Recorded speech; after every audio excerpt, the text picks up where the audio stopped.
You know what? F that. Yeah. I'm going to be the guy that I'm going to be able to say, you can have your cake and eat it too.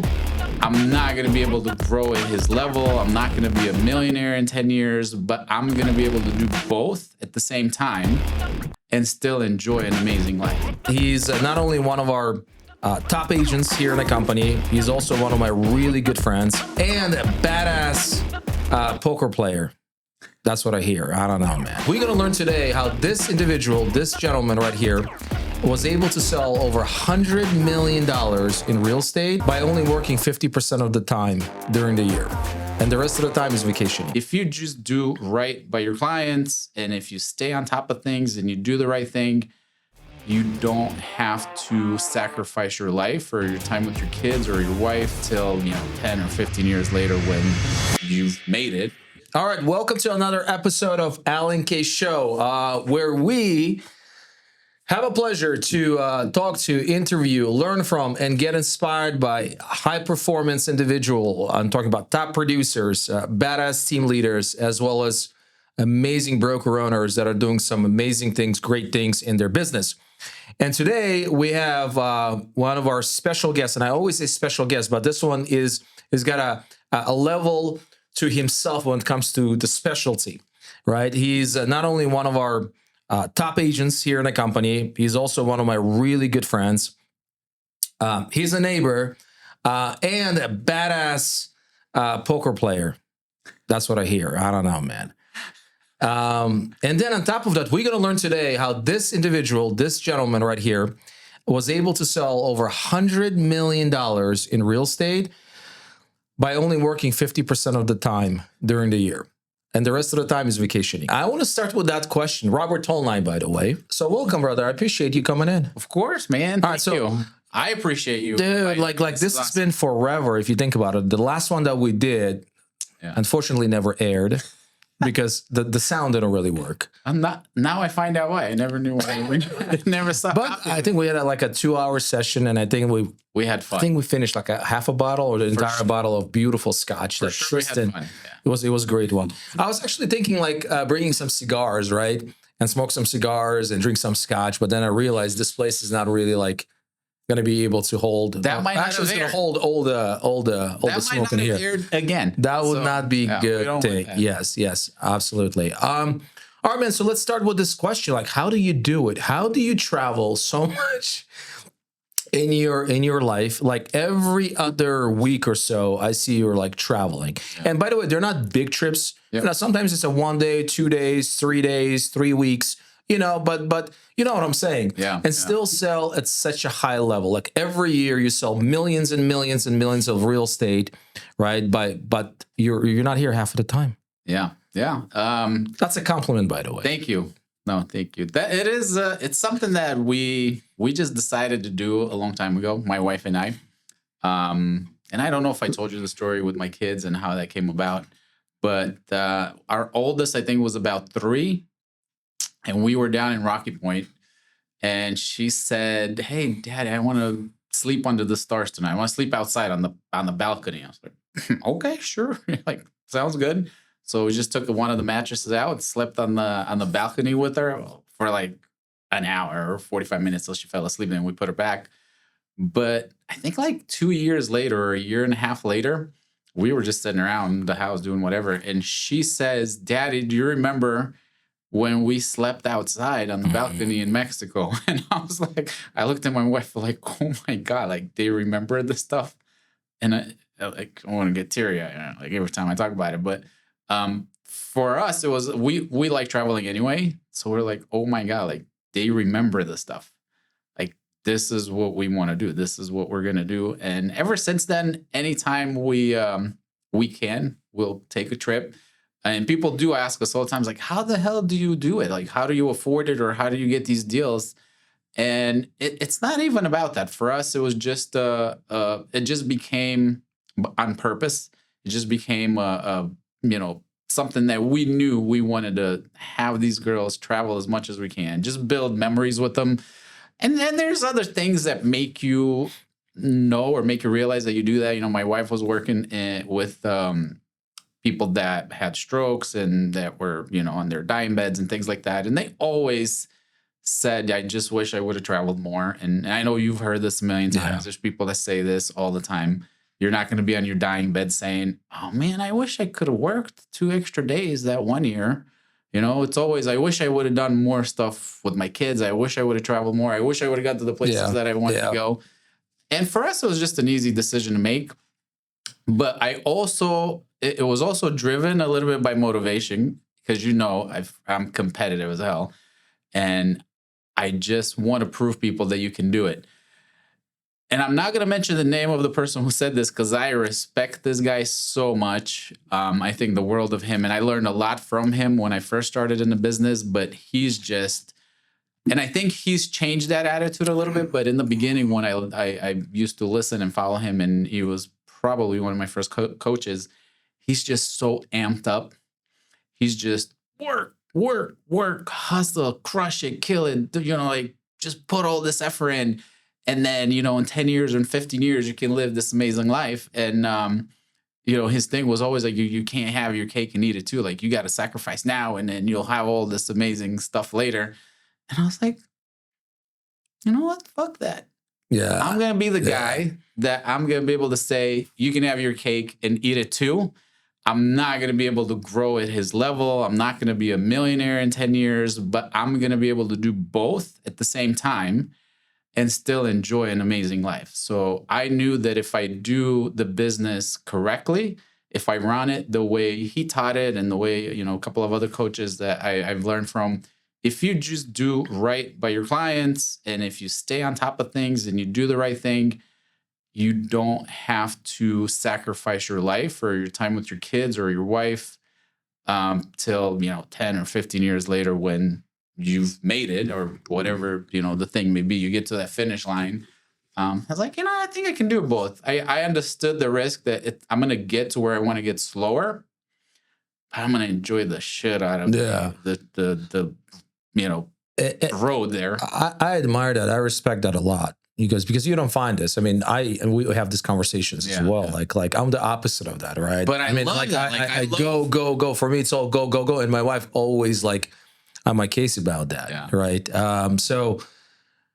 But how do you? I mean, man, how do you do it? And what I mean by that is how do you handle your clients and the business? And you generate a lot of business while you're away. Like for me.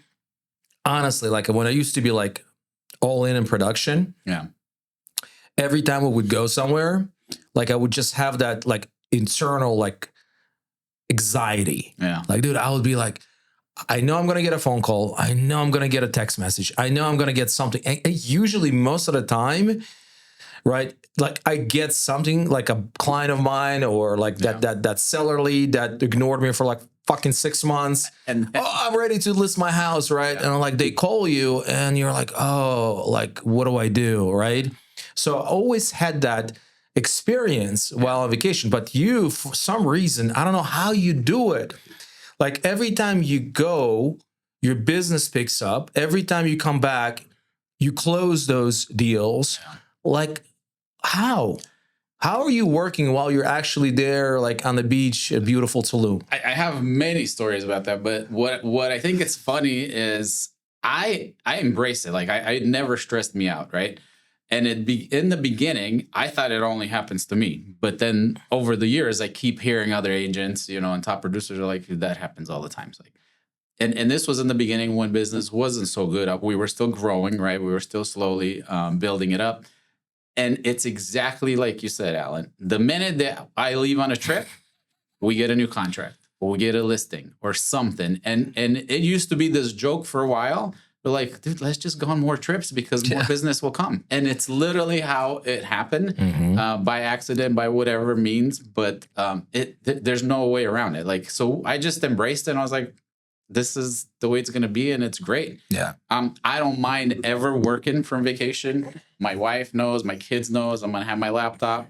I'm going to put in an hour or two a day or whatever it takes. If we're sitting by the beach and something urgent comes up, I got to go take care of it and I'll be gone for, 30 minutes. Yeah. So you don't completely shut off or anything like that. You're not, you're still working, you're still operating. Yeah. And that's been everywhere. Yeah. And then over the years, you build it so you have less of that, meaning that I was able to get an assistant that's become really good at handling stuff when I'm not there. So now I'm able to just give her the rope and just kind of handle things if I'm not there. She'll know to call me if, because I do have clients being almost half of my clients being Romanian. They expect me to step in and to do the things, and I get that, and I want them to have an amazing experience because that's how I've grown this business. Is people love to work with me because of the experience that I've given them and the referrals that they give. They expect me to take care of them, and I love that, right? Like there's nothing wrong with that. But most of the times now that it's been a work in progress, she can handle a lot of the stuff that if I'm gone, she can do it. She'll reach out to me even if it's something that only if it's something that she's not sure if she should agree to it or how she'll negotiate it. And again, I don't have any problem stepping out of the hotel room or leaving the beach for half an hour, go to the lobby or whatever, and take care of what we need to take care of. And it's funny because this happened like exactly what you said, like a listing that you've talked to forever, they didn't want to list, and then you leave. We were in Bali, which are like totally on the other side of the world, right? So this lady was it 18-hour flight? Yeah, something like that, 18 or 20. I don't remember. But there was this lady that I got from an open house. So I do my follow up all the time, and stay in touch with her every month or every couple of months. And hey, we're not ready. And we're in Bali, and she calls me. The kids are sleeping, everybody's sleeping. So, I do my little text like, hey, I can't talk, but I can text. And she's like, okay, yeah, that's great, Robert. Yeah, we're ready. We really need to get it sold right now because something happened health-wise. They're older.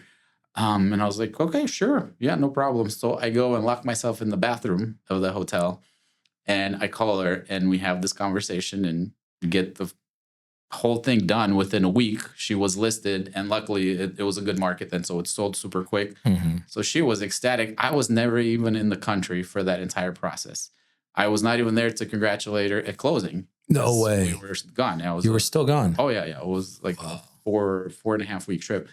And it got done, right? Like I told her, hey, my photographer's going to be there. My assistant's going to be there. Everybody, we got you. You just tell me what you need. And, thankfully it was a good market. So it sold super quickly. My photographer is awesome. Our marketing is great. So it went everywhere. We didn't even have to do an open house for that because it sold so quickly.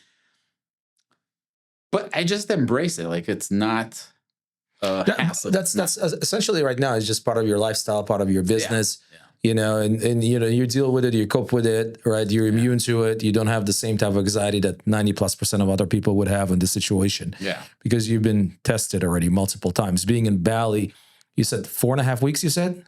Yeah. Well, it wasn't Bali. We had a few trips, but we were gone. We were not in the country for that long. And I was not here for the entire process of that whole Interesting. thing. Yeah. Very good. So let's talk about you mentioned a couple of times like assistant, right?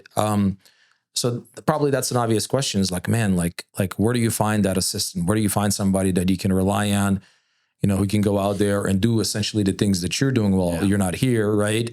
And trust that person. And how do you even compensate someone like that? Because correct me if I'm wrong, and maybe I'm wrong. I don't think you pay her like a salary or an hourly. I think she's per file. She's both. So she's both. Okay. Yeah, so first part of the question is how do you find somebody like that? It's hard, and you know that. You go through it all the time. And we've had this conversation where I would like to find another agent or two that would be really amazing and is willing to do, half of the stuff that we do. Hold on. Are you looking to bring on agents?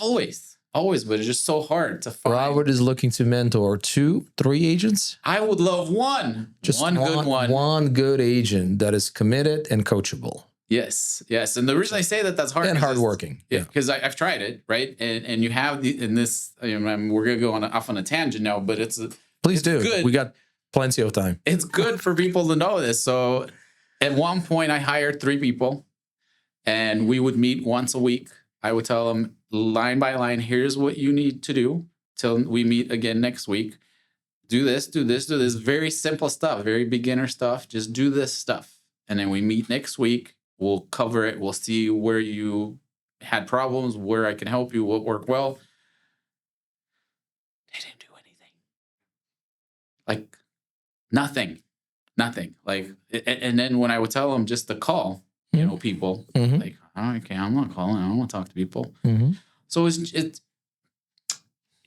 just very hard to find those people that will actually do what they say they're going to do because they see the success that you have and like, hey, I want to do that. I think I can do it.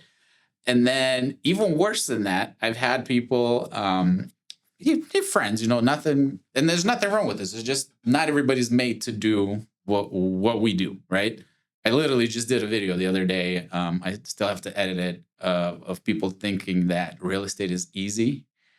And it's so not easy, right? It's simple, but it's so not easy. So I've had people that are like, hey, Robert, I love what you're doing. I see all the stuff on Facebook, dude. I want to do what you do. Will you help me? I'm like, yeah, man, of course. You know, like, why don't you come over to my house, sit down with me for a day or half a day, see what I do, like on a regular basis. Because obviously on Facebook and Instagram, they only see the final result, right? They see the nice stuff. Nobody sees the boring and mundane and stuff that we have to do every day. That's not fun, right? Like, I mean, honestly, those are not fun things to do, but we know are necessary and we have to do them because otherwise we will not have the results. So I've had at least 2 people that came and sat down with me and they're like, this is real estate? Like, this is, I didn't know that you have to do this for real estate. I thought you just go show houses, you know, and then you open some doors and then you post this beautiful picture at the end, right? Like, that's it. I'm like, you can do that and you'll probably sell 2 houses a year, maybe. Yeah. But it's not going to be a business. It's not going to be income generating. It's not going to change your life, your family's life. It just doesn't work if you don't do all these extra things that we do on a regular basis. And I'm guilty of it. I don't do it every day. If I did it every day, I'd probably have a lot more success. But I don't. I'm not perfect. But I have a system that I know I have to do, and I do it 60, 70% of the time, right? Yeah. If I did it 100% of the time, shit, man. I mean, I think it would be a lot bigger numbers and a lot, you know, better results. Yeah, but here's the way I look at it, right? So I've been in your shoes so many times. I like hired so many agents, hundreds and hundreds of agents, so many employees. And here's the reality, like not all of them are going to work out. In fact, most of them are not going to work out. Right. Like I remember like when I started the team, I hired like 5 agents thinking, man, like those 5 agents will fucking crush it. Yeah. And the reality, like by the end of like, I think 4 or 5 months, only like 1 agent left. Like that year collectively, those 5 agents, and I think that 1 agent like they did like 11 transactions the entire year. While I'm spending all my time, my energy, resources on the leads and all of that stuff, right? And it happened to me like 3 times. Yeah. 3 times I had to like disband my team, right? Same thing with an assistant. Interesting story. Like I remember my first assistant that I hired part-time. She wanted to do like 20, 25 hours a week. Her definition was like more like 5 hours. Like, it's like, there's no way. Like, I need someone who's going to actually do more, right? Yeah. So she didn't work out. My second assistant I hired, licensed. She was working in my office. Dude, like, every time there was like a challenge, like sometimes you get these overbearing clients. Yeah. Or like the agents, oh, I've been in business for 30 years. What do you, like that kind of bullshit, right? She would get all like shaky and emotional about it. Yeah. And I was like, man, I just cannot have that in my office. Like, absolutely not. Now, my third one helped us to go from like 35 deals to 75 deals, right? So the point I'm trying to make is the fact that if those 2-3 agents that you brought in and they didn't work out, it doesn't mean like most of the other agents that you will come across are going to be the same exact way. And plus, during this whole process, you're learning, you know, who to talk to, like who to give your time to, set expectations, manage those expectations, and don't really waste your time with the people that are wasting your time. Yeah, I know we've talked about this even last time. I'm not consistent in keeping up on that. That's something that I have to do better at, because I've done well by myself with my assistant, and we have 2-3 showing agents at all times that can show properties when I'm not available. So it's not that I don't know what I'm missing out on, I guess. Well, right? That's the whole thing, is the fact that, you know, one of the key questions you want to ask, like, hey, what is it that I want out of my business? And if the answer is like, hey, I'm good where I'm at, I got a great assistant, right? I got a couple of showing agents that are going out there, like showing homes if I don't want to be driving for 45 minutes to an hour, or if I'm out of town. It's a highly profitable model. And I'm good with it, then why build a team in the first place? Yeah. Like, it just doesn't make sense.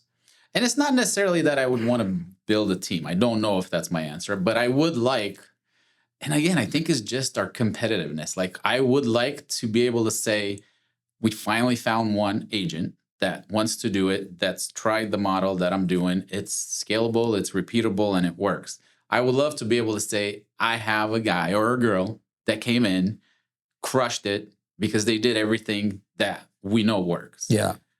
So I think that's like literally my big challenge that I would like to, accomplish. And then if that works, maybe I'll expand and try to do it with more people. But I need that one. So if you're watching this or you're listening to this on podcast, Robert is like looking for the just one. And by the way, the question is always like I have a privilege and fortune to coach like team owners and brokerage owners, right? And one of the things that they're constantly talking about or sharing with me is like, man, I just wish that this agent know who I am, or like they don't like, how do I differentiate myself or separate myself from the competition, right? Or the other companies out there. And my question to them is like, how do they actually know that you exist? And more importantly, how many of them don't know if you actually looking to like partner up with them? Yeah. So are you going out there and sharing your message? Are you letting the agents know in your circle or outside of your circle, like, hey man, I'm looking to partner up with 1 or 2 or 3 agents that are freaking committed, that are coachable, and actually going to do the things they say they're going to do? I am not. Every now and again, I do a little thing, and put it out there and see, who comes in and wants to take a look. But I'm not doing it nearly at the level that I should do it, which is dumb, especially because I have you and you're freaking amazing at it and, perfect person to learn from. I guess I just have to be more committed to that and maybe do a little bit more of putting that out there. And hopefully we'll find finally that one guy or girl, and because, dude, I love this. I love it. I know that it works. And I know anybody can do it if they have that drive. If they have half the drive that we have, yeah, anybody can be successful at this job, at this business, right? Yeah. But for whatever reason, people just have this, I don't know what it is. Like, I don't understand it. And maybe because I grew up in a communist country. Maybe because I grew up as a gymnast, as an athlete, that we like won everything. Worked. We worked our asses off, and we won at it. Like, I can't lose. I hate losing. Structure, routine, right? Like, you have a coach, right? Like that's how you grew up. Yeah. So you expecting the same thing? Yeah, I don't know how people don't have that. Is what I never understood. There's some that really respond well to them. Oh, I know. Yeah, when it comes to the structure, routine, accountability, all of those things are important. But again, I think it really depends. Like, if you have a chance to meet with 4 or 5 agents a month per se, that would make sense. You see what I'm saying? Yeah. Out of those 4 or 5 agents, based on your like ideal agent avatar, so wait, you're going to be able to get one that you feel like is the right fit. So you mean meeting with 4 agents every 5 years is not going to help me get? That's what I'm saying. A problem. I know, and I admit it. I take responsibility for that. I admit it. I don't do it the right way. So if I apply the same, like work ethic as I do to my clients and my business to that, it would probably happen a little bit sooner. Yeah. I guess I'm just... well, it has to be important to you. That's true. Right. And it's important, but is it a priority? Probably not. Probably not. Right. So because it's not a priority, it's always going to be on a back burner. It's like I would ask you, like, what would be right now in your business number 1 constraint, the biggest challenge? If it's recruiting, then okay, let's solve that. But if it's something else, then let's focus on that. Yeah. You see what I'm saying? Yeah. So probably recruiting 1 agent or 2 agents, 3 agents. It's not is not your priority right now, which is fine, by the way. But I'm still would love to have one person make this happen. All right, so let's shift gears, right? So I'm sure our audience want to know, like, how do you generate business, and how do you like do this while you are traveling and spending time with your loved ones, your two daughters, your wife, right? Like what's working for you right now in terms of like lead gen, business dev, like, and how do you get your clients right now? Yeah, I'm blessed to say that it's still probably 90% my sphere and past clients. But I spend almost all of my time, my resources, and budget on that. And that just means always being in contact with them. Obviously, social media is one of those things that you just have to do. Like that's a non-negotiable, probably in any business these days. You just got to be in front of people with what you're doing, with what your clients are doing, and how they've had success and buying and selling and finding the deals and negotiating. Just always share with people what other clients that are working with you are accomplishing. And definitely share some of the not success stories, because we get those, Sure. Yeah. deals that fall off or whatever. And then client events, I think they're very important. Just a chance to get to be face to face with your people as often as possible. I wish that clients would show up to these things more often and more of them. But I've accepted that as well. When I first started doing these client events, I just couldn't understand. And my wife was like, dude, why would they show up? They got lives. They don't want to come, for your free breakfast, because I started when it was in the beginning. I was like, hey, I'm looking for 4 of you. Who wants free breakfast? We're going to have breakfast and mimosas at this The place. reason they're not showing up is because you're offering them, if you're not offering them breakfast. If you would offer them lobster and filet mignon, they're all going to show up. Maybe 2 will show up out of 370. No way. Look, you had a packed place. Melissa was telling me, my wife was telling me, you had a packed movie theater. It's gotten better, right? But I'm just saying, in the beginning, like and I remember one time I did, hey, let's meet at happy hour. I'm looking for 3 or 4 people. Whoever's available, after work, come and meet me for happy hour, all drinks and appetizers or whatever on me. Just come hang out. Yeah. Same thing. Like 1 person showed up. But then it got better, right? Yeah. Like then we did pickleball, and all the people who said they were going to show up, they showed up. Movie theater showed up. Then we did the professional photos for the family in the park, and everybody showed up. So it does get better. You just have to find what works. Yeah. You have to do what I realize is you have to do better at letting them know about the event, getting them all excited. And have a lot more notice. So then I started doing phone calls a month or a month and a half before, sending a postcard invitation. Then you do text messages. Then you check that they received their invitation in the mail. So I end up touching them 3 times through something, or 4, before the event actually happens, to make sure that they show up. And even then, on the day of the event, I had like 5 families cancel on the day of, because stuff comes up. It just happens. But those are very important. And how many, follow up. If you may, when it comes to these events, right? Like how many of these events do you hold? So I try to do 2 big ones per year, like the movie theater and the photo thing at the park. And that was with the food truck, and Melissa's amazing at helping. She's so creative and was so helpful on both of them. So try to do 2 big ones a year, and then I do a bunch of little ones every month or every other month. Like Top Golf was one that was cool. We had 4 couples, so 8 people that showed up for that. That was good. Pickle, chicken and pickle. Pickle. Yep, that was cool. That was fun. They enjoyed it. So just got to find things that people like and enjoy to come. Are you tracking like and I know like client appreciation is all about being in their life and checking on them and meeting not meeting but seeing them again. Very, very important, right? But are you doing any type of like KPIing on it? Like are you tracking to see out of those events for the past 12 months or for the past 24 months, how many of them resulted in like referrals or additional business? No.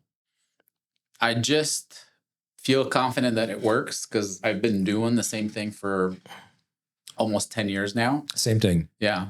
And which again has gotten better because as business grows, you're able to spend more money and Yeah. give more back to them. So that's helpful. And I just know that it works. I don't know the KPI. I don't know the percentage money wise. Yeah. I just see that it works. Yeah. But I do believe that I'm kind of at a point where, you're kind of at a ceiling. And that's why I think having another agent that would maybe go outside of the sphere to generate additional leads that way, which I've never really done. I've dabbled in it for a little bit, but didn't put enough into it. Again, because I wasn't willing to trade that time that I would have with being in my girls' games, or taking another trip, or, like we've been so blessed that, the last 4 or 5 years, we go to Romania for, almost 2 months. Yeah. I'm not giving that up so I can go cold call or do something else, which is terrible business wise, but I'm okay with that. I understand that I'm giving something up for something else. Yeah. And I'm okay with that. Because I know, the girls are close to that age where they're going to tell us to fuck off and they won't want to come hang out with us anymore. So we're just trying to get it all in as much as we can, because I know there's going to be a few years where you're going to start cold calling? I'm going to probably have to start cold calling. I'm going to have so much more time to do extra work. I want to pay to see that. I want to see you cold calling. I want to see cold calling expired. Witness, man. You're witnessing. I want to see that. You're not going to be cold calling. You're probably going to cold call for like a day or two, and they're like, a week. And your wife probably going to look at you like, what the fuck are you doing? I actually did do that. So I did that for a couple of days, and she would hear me because I'm in my office. She's in the kitchen. She's like, dude, that does not sound like fun. No, it's a grind. Yeah, it is. It's a grind. But I tell you one thing, man, cold calling. It works. I never liked cold calling. Some people think that, cold calling, no, I never liked cold calling. Getting rejected? Hell no. But I tell you, I made like $500,000 in profit in my 3rd year from cold calling. It works. You can make good money. It's just a different type of way of, I guess, generating business and a lifestyle in general. Yeah. But it's a grind, man. It's no fun. Dude, I believe in it 100%. Yeah. I believe in it 100%. So obviously, if I were to teach somebody to be a good agent, that would be part of a lead generation pillar. I believe in it 100%. I just luckily have never had to do it. And that's the thing. You don't have to do it. There's just so many different ways of generating like business. It doesn't have to be cold calling per se. 100%. Like that's the way I look at it, right? So like going back to the events quickly, like I'm sure people would be like wondering like, man, he's probably spending like a fortune in terms of like, renting out a movie theater or like renting out chicken and pickle or in the park, you have all of these food trucks and all of that stuff. Yeah. Like, are you doing this yourself, or you got like your partners that are contributing to the entire event? Definitely with partners. So once the events got bigger and more expensive, I wanted our partners to help. And that's been, amazing. And just getting them involved, helping, paying for it. And it just makes it more fun. They're there. They get to meet the clients. They get to mingle with everybody. So it's definitely doable. In the beginning, I did them by myself, but they were smaller. Yeah. Right. So then as they get bigger, then you want to ask for your partner's help, and they will be glad to do it if the relationship makes sense and you're giving back, and it all is fair. No, it makes sense. I mean, everybody's benefiting from the fact that you're doing this, right? I mean, the more transactions coming your way, the more transactions are going to go their way as well. So it's like a healthy ecosystem. Yeah. Would you say that right now when you do these events, they're for the most part expense neutral? Like your partners are covering the expenses? Or are you still? No, you're still putting in. Yeah. Gotcha. I'm almost an equal partner in it. Like I don't know if I just feel bad like not doing. Or it's not that I feel bad. Like when I guess the way I look at it is the way I've always looked at it. And it's funny, because just going through this business and growing at it and having a spouse that's not in it should be like, why the hell are you spending that much money on something that has nothing to do with real estate? I said, well, you don't know, but it has everything to do with real estate, right? Yeah. So I guess it's just, for me, that always has made sense. And then I had a real estate coach that I still am in his program to this day, that he's always been a big believer in this and has made me a bigger believer in it too. Said, we make the commissions that we make. Yeah. You should be able to give whatever percentage you feel that makes sense out of that back, either to that client or to 100%. clients. Yeah. Because it always comes back. It always comes back to you. So with partners, if we are able that they cover everything, then I spend extra money for something else, right? So for example, the last movie theater event that we did, the partners were able to cover the cost of that and concessions, so everybody got like a $10 gift card to get something at the concession stand. And then I brought in an extra $600-700 just for gifts. So then we raffled off, a big screen TV, some gift cards, so I just take it up a little bit higher, but I always put something in because I want their experience to be as great as it possibly can because they deserve it. I mean, like our business is where it's at. Thanks to them, for me specifically, because it's almost, like I said, almost 100%. We're like 92% still, past clients in Sphere. So it's all thanks to their loyalty to my brand, to their referrals.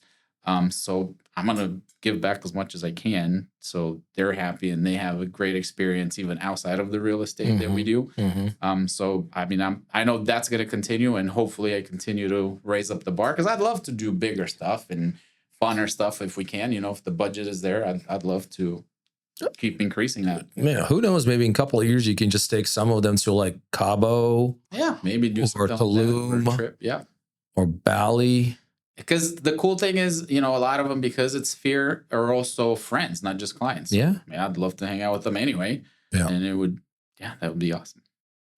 All right. So events is one of your main pillars, but I think the biggest one I would say would be, and I know it's Sphere, past clients, referrals, but I think like what you're doing on social media, like I see a lot of agents on social media that do things, but you're like, honestly, like you're definitely taking to the next level, and I'm not just talking about like just listed, just sold, business related stuff. I mean, you do some of it, but it's almost kind of like a sprinkle in terms of like what else you do. Like you essentially, if you think about it, you share your entire like life, from start to finish every single day. You incorporate your kids, your wife, what you do, what you eat, what you drink, jumping in a pool that is like 50 degrees. Yeah. All of those things, man. Yeah. So how do you do this? How do you do this in a way where for you it's not like a chore or a job? Because for like some agents out there, like, and me personally at times, like, man, it's like what do I post? Or how often do I post? Like one day or 2 days or 3 days you're on fire, and then the next day or two you're like, man, what do I do? Yeah. You know what I'm saying? Yeah. How do you constantly like put out like 8, 9, 10 stories at a time and bunch of posts? Yeah. So it's like everything else, right? It's a process. It wasn't that dialed in the beginning, but you get better the more you do it. And it is a task. It's not, I don't do it for fun. I'm going to look in the camera. I'm telling you guys, it's not for fun, right? If I didn't have proof that it helps with our business, I would not freaking post every day. I can almost say that I hate it, right? Because it takes time. It just necessary, right? So it's just another lead generation pillar. It's part of my morning routine. I know that I have to spend 30 minutes, sometimes an hour, because sometimes I got to edit a couple of stories and it takes me a little bit longer, but it works because I've seen it work multiple times. If I didn't have to do it for business, I'd probably post like once a week or maybe twice a month. Really interesting. Yeah. So it's not like you something like enjoy doing it. Can I say fuck on here? Yeah, of course. I think we already said F word a few times, right? No, I do not enjoy it. So you don't enjoy. I mean, you're doing this because, man, you're seeing there's a huge return on the time that you're spending on this thing. Yeah, I do enjoy posting stuff that we do on a personal level. Like I do enjoy sharing like the trips that we do, and maybe like a concert like we went last night to see Andrea Bocelli, like stuff like that. I do enjoy posting those because I also love seeing what other people are doing. So I can steal ideas and go do that, right? So I do enjoy that part of it. But to do it every day, I don't enjoy it, okay? But it works. I can't tell you how many times I've had people come up to us and they know everything that we're doing because of how much we post or how much I post. My wife doesn't. She does a little bit of Instagram, but I know I have to do it consistently. like I have to call consistently, like I have to text consistently, like I have to do open houses consistently. It's just another pillar that helps our business stay on track and hopefully slowly grow. And I can tell you how many times I run into people, they know everything that we're doing, but they never put a like, they never put a comment. They're like those silent trolls, right? Like they just, so the whole point of that is people sometimes get so hung up on like, oh, I didn't get that many likes or I didn't get that many views. Yeah, but they see your stuff. They see Yeah. your stuff. I mean, plus with like stories, like you can actually like see who actually saw your story. Yeah. Like, they don't have to like it. Exactly. Right. But it's there. Yeah. And they know everything that you're doing. And on the same token, and that's how I know it works. I've had multiple clients and transactions that ended up, being converted into sales, and they become friends and lifetime clients. People who hit me up on Facebook and said, hey, I see that you're doing real estate. Can you help me buy or sell a house? And that's happened multiple times. But it took about a year and a half of when I started consistently posting to finally see that result, right? Like that took a long time. Okay. But now it happens 4, 5, 6 times a year.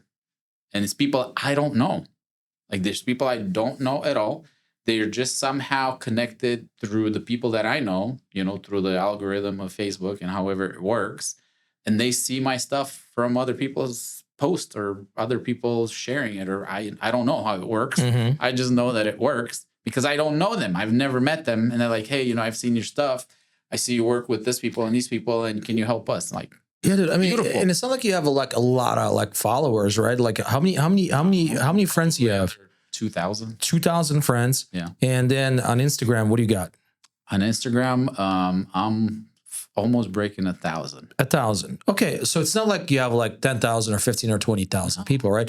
And you're already generating 6, 7, 8 transactions out of it. Yeah. Right. It's obviously it's a lot deeper than that, right? So I have a social media coach, and it's like everything else. It's not just posting, right? Is how often you post, when you post, how do you engage with people? Well, let's talk about that if you don't mind. Let's share that. Okay, yeah. so how often do you post? Every day. Okay, but okay. So here's the funny. I mean, how many times a day? Once. Oh, you post like all of your stories at the same time?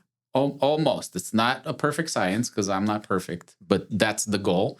And that's the plan that I try to follow. Does it happen every day? No. Okay. There's times where I post maybe 2, 3 stories in the morning, and then something cool happens and I'll post it later. Right. It does not have to be perfect, but it does have to be consistent. It just has to be every day. I think I was telling the girls in the office or somebody this. I said the only days that I don't post something, if you don't see a post from me on Facebook, it probably means I had a little disagreement with my wife and I'm pissed, like I'm not in a good mood, because that's the only time I don't post for whatever reason. Like really, yeah, it's so funny. Like I don't have it in me, and I feel like, what am I gonna post? Like if I'm not good with her until we like talk it out, I'm like, no, I don't want to do it. It's so stupid, but like it's just just because I love her, I guess. Like if we're not good, like I don't feel like putting a post that it shows that I'm happy. Yeah, life is good, right? Yeah, I'm not happy for that day or for that half a day. Yeah, is that what they say? Happy wife, happy life. Yes. So when the wife is not happy, that means you don't get a life is not happy. You're not happy as well. Yeah, it's very nice of you. I would probably do opposite. I would just post. No, I'm just kidding. So okay, so for you, it's like you got to do it every day as long as the wife is happy. Yes. And you just like when it comes to your stories, right? You just pretty much do all of your stories at the same time. Yeah. Versus like throughout the day. Yeah. And I don't think there is a wrong way to do it. I don't think it would be wrong if people posted throughout the day. I really don't think so. But those are the things that you do want to track, right? Like there is ways that you can track, especially on Instagram, not so much on Facebook, but you can track and see when people view your stuff the most, when the highest traffic of people that you know are viewing your stuff. So you can use that to guide. But I mean, just a simple rule of thumb, what do we know? People wake up in the morning, what do? Scroll. They scroll. Okay. So you post early in the morning, you're going to be the first people Interesting. that they see, right? When else? They're at lunch. As soon as they hit that clock for lunch, they're going to go scroll some more. So at that time, you want to do something, whether another story or just resurface your original post, which resurfacing just means that you're going to Comment. respond to a comment, Yeah. right? And then you do it again at night, 7, 8 o'clock, when you know people are kind of like Just sitting down there, or just chilling. yeah. They're scrolling, Scrolling again. Yeah. So unfortunately, we're all scrolling on that shit all day. So I know there's not exact science, but obviously, like just human nature and routine. Like in the mornings, you wake up, you scroll. During the lunchtime, you scroll. Yeah. In the evening, after you ate dinner, you scroll. So those are the 3 time slots during the day that you utilize. Those will help your algorithm, and it will help more people see your stuff and maybe more often. Mm-hmm. But then you have to go deeper. You have to dive even deeper into it, and you have to, whoever's commenting, you comment back. You go check out their page, and you check out their friend's page, and it's a wild, it's a big web that you have to expand how much, like in totality? I don't know if you track this, but like, how much time are you spending per day? Probably about 2 hours a day. So 2 hours a day. Yeah. That's not including just scrolling. I rarely scroll, so I scroll just through my page so I can interact with my people. Yeah. Right. So I rarely ever look at stuff. Like my kids always ask me, like, "Oh, did you see that? Did you see?" I'm like, I don't know. Like, I have no idea what's hot. Yeah. On Instagram or on TikTok, or like I hardly ever scroll. Sure. I do it intentionally because, again, it's part of the lead generation one. Yeah. So I'm gonna look at the people that I'm connected with in their page, and I'll interact with them. Otherwise, I'm not really scrolling a whole lot. Are you, like, in stories you can go and you can actually like see like how many people viewed your story? Yeah. Like which ones are generating the most fun? views? It's always the fun ones. The real estate ones, you don't get shit for views. You don't get shit for likes. Like anytime I post a just sold or something like that, I'll get maybe 20, 30 people to like it and 2 to comment. Yeah. And then I'll put a picture of my kids and I'll get 150 people to like it and a bunch of comments. Or in the stories, you do something stupid, funny that happened, and that's going to get more clicks or more likes, or more laugh out emojis or whatever those are. It's always going to be those that are going to do better. And that totally makes sense. Who the hell wants to see another "I just sold a house" post? They don't want to see it, but subconsciously they appreciate it. Like, okay, he's doing stuff. He's helping people buy and sell houses. Like, he's doing his work. This is the guy that if I ever do want to buy or sell a house, I'm going to want to at least contact and find out if he can help me or not, or what he can do better, or why is he always selling and why is he always helping people. So it's good to have it there. It's just not going to it's not going to go viral. Let's say that. It's not. Yeah. It's not going to be your best post of the month or anything. It's the fun stuff that people like to see. They want to see like what you're doing in your life. Yeah. What you're having fun with, what your kids are doing, because that helps them to connect with you on some level. They have kids, they have cats or dogs or whatever you have, maybe same likes, same kind of hobbies. And that's what works. That's what they want to see on social media is how much alike you may be. Mm-hmm. I like that. Would you suggest that or advise, let's say, a new agent or a newer agent to follow that strategy as well? 100%. 100%.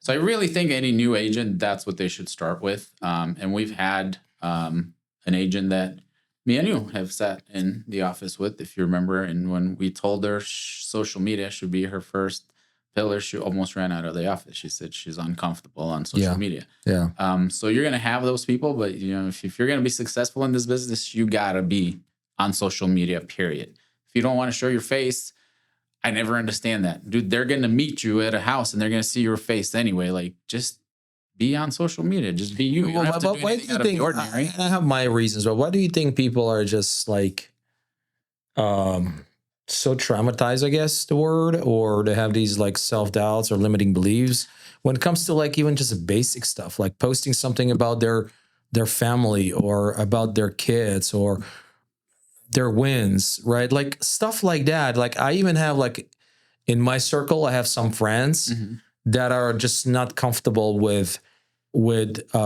posting stuff on Facebook. Or let's say, for example, we take a picture together and, you know, I think twice before I actually post it with them. And most of the time I don't even post it because they're kind of like uncomfortable about that stuff. Why do you think that is though? Especially when you're like in real estate, and real estate, it's all about people. It's the people business, right? Yeah. Like, and you cannot survive if you're a closet realtor.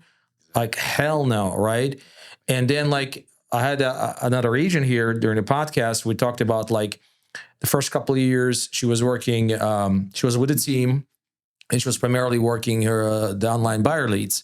And then eventually those buyer leads became referrals, you know, to the other clients, right? And now she's like 80 to 90% sphere past clients, and she's got like social media presence and all of that stuff, right? So initially you have to be chasing that business, i.e. cold calling or working the online buyer leads, doing open houses and et cetera. But eventually you want to start attracting the right people into your ecosystem, right? And that's usually done by branding, which is social media. And branding is super powerful because it educates people, it nurtures people, and ultimately converts them and becoming your clients, right?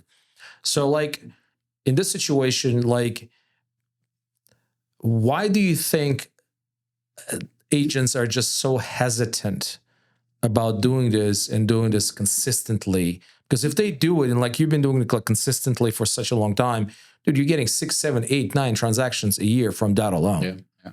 Why? I think people are just either shy and they don't realize how much that will help their business.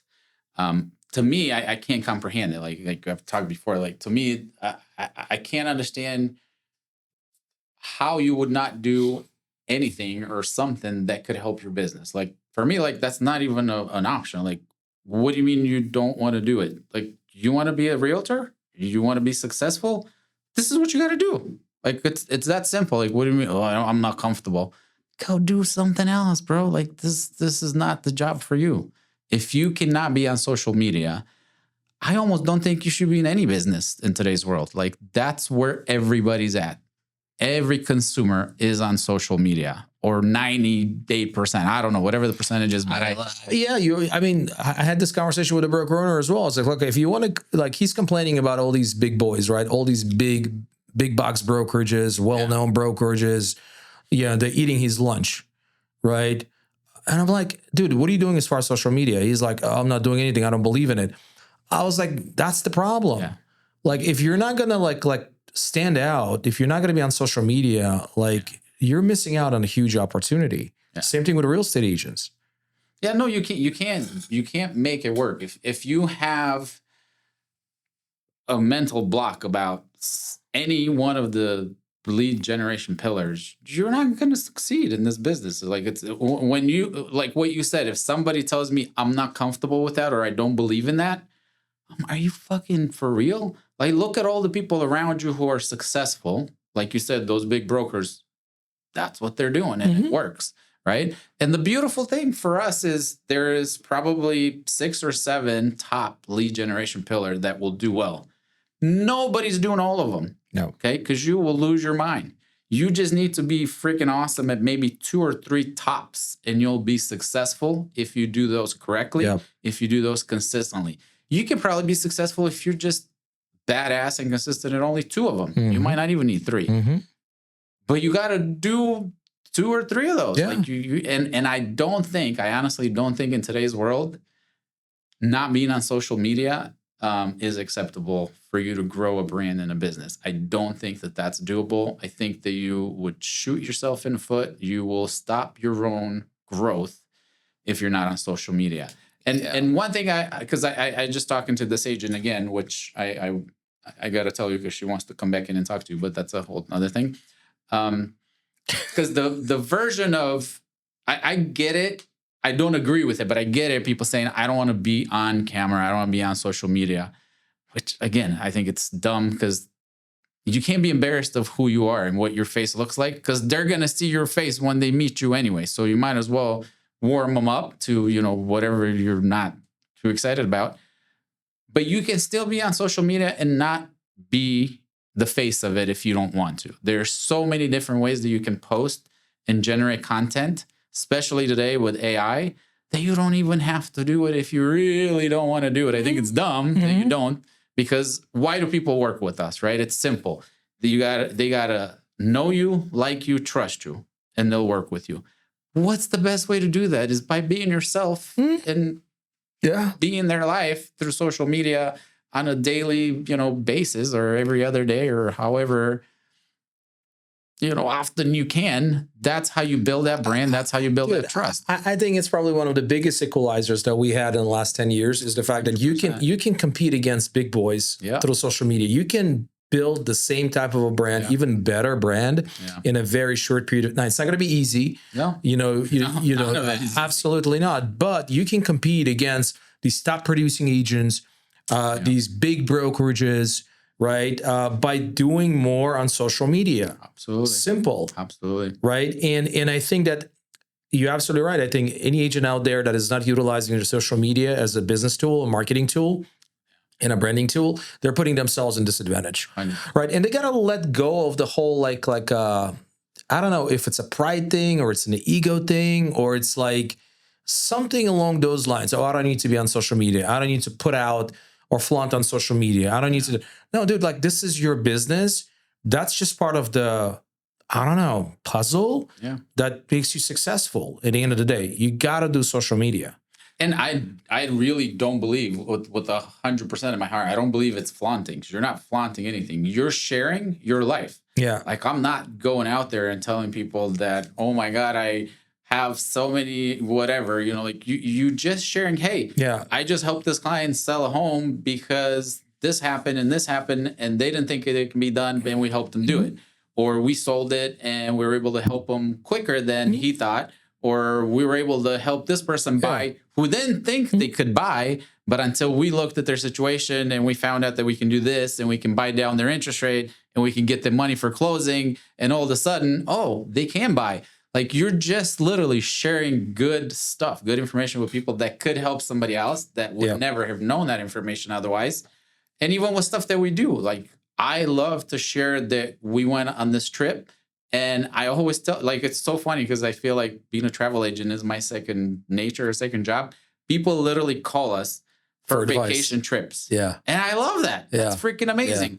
Are they going to do everything that we tell them? No, but at least they'll have a couple of extra options and maybe find a little better deal in something that we were able to do as well. And they're going to go have a great time because of something that we did and we posted about it. I love that. Yeah. And we do the same for other people. I see people go on places that we want to go, and I'm like, dude, how did you get there? Where did you book it? What's a good place to go eat there? I think that's so cool about social media. That's what I like about social media. Not the fact that I got to post every day, but I got to do it. You got to do it. You got to do it. So speaking of the places that you visited, right? You pretty much almost visited the entire world. Yeah. Almost like a Guinness record of all the places for a realtor, right? But what would be one place that you would actually see yourself living? Let's say, for example, if it's not United States, any other, forget about Romania, right? So we're not, because I know you. Well, plus I'm not sure you want to live there. I want to live there. Exactly. So not United States, not Romania, but you visited so many other countries. Where would you live? It would be in Europe, 100%. Europe? Yeah. It would be either Spain or Italy. Italy, because my wife loves it. That's her favorite place. Every year we go back to that area. We keep saying, hey, we got to go. What is that area? Places. Just Europe when we go, because we stay in Romania. Okay. I thought you said base. Italy. I was thinking there's a specific area in Italy where you're No, so we go to Romania. That's our base. And then from there we take other trips. And every year we're like, well, we got to go try something else. And by the time we plan something, she's like, oh, yeah, I think Italy again. We literally have been there, I think, 4 times in 5 years. And it's been amazing every time. It's just beautiful. Because, think about it. You're surrounded by water. It's all on the coast. So no matter which side you go on, it's beautiful, water and beaches. And they have, amazing, trees. It's just very lush. It's just, everything's beautiful. The people are cool. The food is amazing. And then Spain, I think it just would be I think it would be more affordable than Italy to live in. And I just love the easy access to everything else in Europe, no matter where you live. Like you can go visit so many different countries and so many different places that are so uniquely different that it's like an hour flight or, 3, 4 hours by car. It's like, I just think there's so many more options if you live there than anywhere else. Because from here, it's hard to get there. Yeah, I mean, you don't realize like in Europe, I had one guy, Chenner, used to work for me, right? And he's probably going to come back again for the month of December. He goes to Pepperdine University. He's like a junior there right now. But 1 semester or 2 semesters he spent in Switzerland. Yeah. And when he came back, he shared, man, I was like in like 6, 7 countries. I was like, how were you able to do this? Like, oh, Alan, it's like you get on a train, Yeah. and you go from one place to another, and it's like just what he did. So that was exciting. So Italy and Spain, but let's say, for example, you cannot choose from like one out of those two. Where would you like for the next 5 years, 10 years? You're living where? Italy or Spain? If money was not an object, which right now money is still something that we have to be very careful about, right? If we were at the point where we are planning to be, by the time we can make that move, it would be Italy. I just think it's much more beautiful. Where in Italy there? Places to. That would be a tough question. Tuscany was really beautiful. Amalfi Coast was like out of this world, and we still haven't made it to South Italy, where everybody says that you have to go, and they say Sicily is absolutely beautiful. We haven't made it there yet, so I don't know. But out of the places that we've been, probably Amalfi Coast. If money was not an object, because that's the most expensive spot as well. In Italy. Yeah.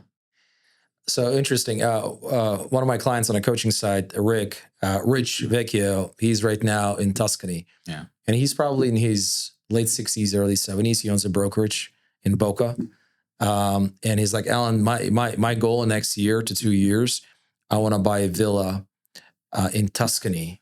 Like he was telling me like he can buy like a 5 or 6 acre villa, beautiful villa, remodel for like $700,000-$800,000, and secluded on top of a hill, overlooking everything out. It's just it's and like I think it's only been in the last year that I've accepted or I've agreed to the possibility of making a move like that. When the girls are off to college or right when they're done with college. My wife's been wanting it forever. I just love America. I love living here.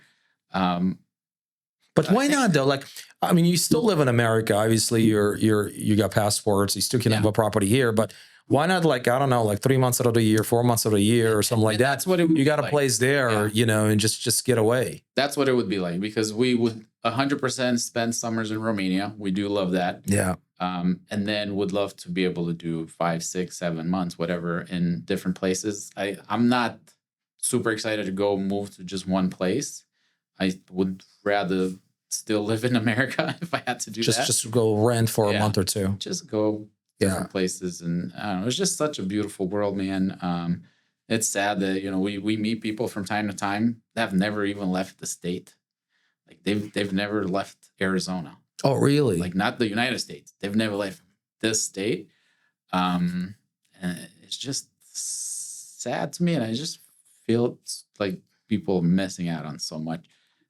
And I know for a lot of people it's financial, and I get that. We've been there. Sure, we started with nothing, $2,000 a month salary working at the bank, so we know that it's not doable for everybody. But you can fucking spend $500 and go to Flagstaff or go to freaking California or go. There's so many beautiful places here. I don't know why people don't do it. Mm-hmm. But it's not probably it's not their priority. It's not one of the things that they think about. I definitely believe that, but what I also believe in is sometimes you don't know what you don't know, or how much you're missing something because you haven't done it. Because I just can't believe in my heart that somebody that's never gone anywhere because they maybe didn't want to, and then you take them to, I don't know, in the mountains of Colorado or something, and they're not going to be like, oh my God, like, I can't believe like this exists. Like, I want to go see more. I just gotta believe that human nature is like, wow, I do want to see more of this. I don't think there's many people that Yep. just rather just stay on their couch and watch TV. Mhm. You know what I'm saying? Like Mhm. I don't want to believe that, I guess. Yeah. Yeah. But anyway, that's not even about real estate. Well, no, I like the fact that, yeah. So what would be like, oh, we talked about real estate for almost an hour. What's next for you? So we talked about you possibly moving to Italy. You know, we starting a real estate office in Italy, in Tuscany. Time down the road. Right. You know, you talked about spending more time with your kids, Yeah. you know, with your wife. They'll still have me. Right. Well, they're always going to have you. But in addition to those things, what else? What are you thinking on the horizon? Like I said, I would love to add a person that is super driven, like I am, and like I was, And who's not camera shy, who's not shy of social media. and if they are, I'll get you out of it. I'll hook you up. I'll help you through it. And definitely would like to continue to slowly grow our business. I mean, it's just been a slow growth, and that's all I ever wanted, is to be able to spend the time that I want with the family, but not neglect the business and just slowly grow it. Like I said, I always knew I'm going to get to where I want to get to. It's just going to be a slower, longer road, and I'm definitely okay with that. I don't mind the journey of it. But most importantly, I really would like to transition more, and we've talked about this, to just do more investment side of it. Yep. Because to get to where we want to get, you know, we have a goal in mind that we need to have a certain number of properties that will generate a certain number of income or a certain number of dollars, right, to be able to continue to have the life that we have been, you know, accustomed to, and we want to keep improving that. Be able to leave a nice legacy for the girls and hopefully their kids. And again, I know we're going to get there at a slower pace than, you know, like somebody like you or people that are much more driven on the business side. I know you're going to get there a lot faster, and hopefully we can do something together. I would love to be able to do that. You know, I know that right now we're still in the learning process. You know, my last two properties that we bought to flip ended up having to turn them into rentals, which was not the plan, but that's why I love real estate. You know, even if you have to use one of your emergency exit strategies, it's still not the end of the world, but it's not your initial intent, but you're learning through it. Yep. So hopefully we'll get that to where we wanted to get next year and be able to sell those two and be able to have our cash back and be a little bit more flexible to get there a little faster and start that path sooner. But that's it, man. Other than that, we just want to continue to have fun with the girls and be good parents and, you know, be good to each other and just keep growing. I love it, man. Where can those agents that want to be part of your team, where can they find you? I'm easy, man. Facebook, Instagram, YouTube. You just Google, put my name in, and it will show up everywhere. Robert Tolnai. Yeah. All right, dude. Yeah. Always appreciate you. Thank you, All man. right. Thank you. All right. Take care.